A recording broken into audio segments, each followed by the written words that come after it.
আমরা সবসময় কিন্তু জাহান্নামের বর্ণনা শুনে থাকি, জাহান্নামের আযাবের কথা শুনে থাকি, কিন্তু কখনো কি একবার ভেবেছেন যেই সকল ফেরেশতারা জাহান্নামের মধ্যে আল্লাহর হুকুমে নিয়োজিত আছেন তাদের আকৃতি দেখতে কেমন হবে, তাদেরকে দেখতে কতটা ভয়ঙ্কর হতে পারে?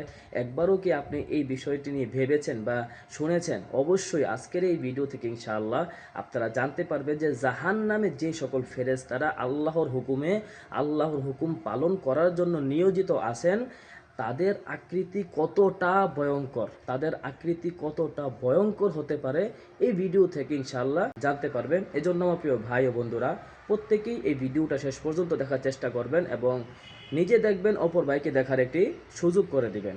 তো আল্লাহ তাআলা কোরআনে এরশাদ করেছেন, সূরা তাহরিমের 6 নম্বর আয়াতে আল্লাহ তাআলা বলেন যে আলাইহা মালাইকাতুন, আমি আয়াতের প্রথম অংশটি বলতেছি না, মাঝের অংশ থেকে বলতেছি, আলাইহা মালাইকাতুন গিলাজুন শিদাদুন।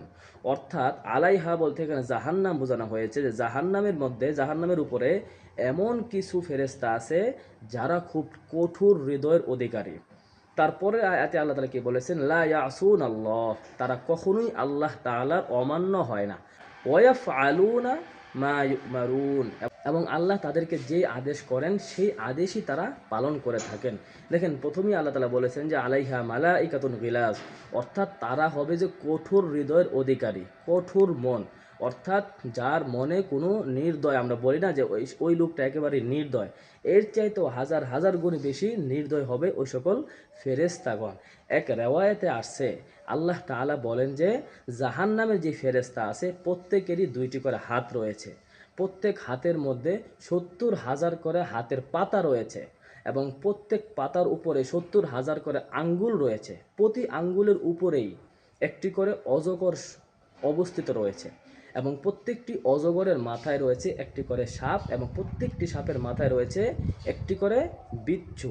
এই বিচ্ছু যদি কোনো জাহান্নামী ব্যক্তিকে একবার দংশন করে, একবার যদি এই বিচ্ছু একবার ওই জাহান্নামীকে দংশন করে, তাহলে ওই জাহান্নামী 70,000 বছর পর্যন্ত গড়াগড়ি দিয়ে কান্নাকাটি করতে থাকবে। নাউজুবিল্লাহ। দেখেন কত বড় শাস্তি আল্লাহ তাআলা জাহান্নামীদের জন্য রেখেছেন। এজন্য আমার প্রিয় ভাই ও বন্ধুরা, আমাদের প্রত্যেকেরই উচিত এই জাহান্নামের আযাব থেকে প্রতিনিয়ত আল্লাহ তাআলার কাছে ক্ষমা প্রার্থনা করা এবং আল্লাহ তাআলার প্রত্যেকটা কাজের প্রতি, আল্লাহ তাআলা প্রত্যেকটা হুকুমকে মেনে চলা। জীবনের এই ক্ষুদ্র আনন্দ, ক্ষুদ্র আয়েশ, ক্ষুদ্র আমাদের চাওয়া, এগুলোকে বিসর্জন দিয়ে আল্লাহ তাআলার চাওয়াকে, আল্লাহ তাআলার রাস্তায়, দ্বীনের রাস্তায় চলে আসা। আমার প্রিয় ভাই ও বন্ধুরা, আশা করছি আপনারা এই ছোট্ট ভিডিও থেকে জাহান্নামের কী পরিমাণ গুনাহ, কী পরিমাণ শাস্তি হতে পারে আপনারা কিছুটা হলেও আন্দাজ করতে পেরেছেন। আমার প্রিয় ভাই বন্ধুরা, সকলের প্রতি একটা আকুল আবেদন থাকবে, ইসলামের প্রতি, দ্বীনের প্রতি আমরা সকলেই ফিরে আসব এবং আপনার আমার পরিবারস্থ প্রত্যেককেই এই জাহান্নামের আগুন থেকে বাঁচানোর চেষ্টা করব।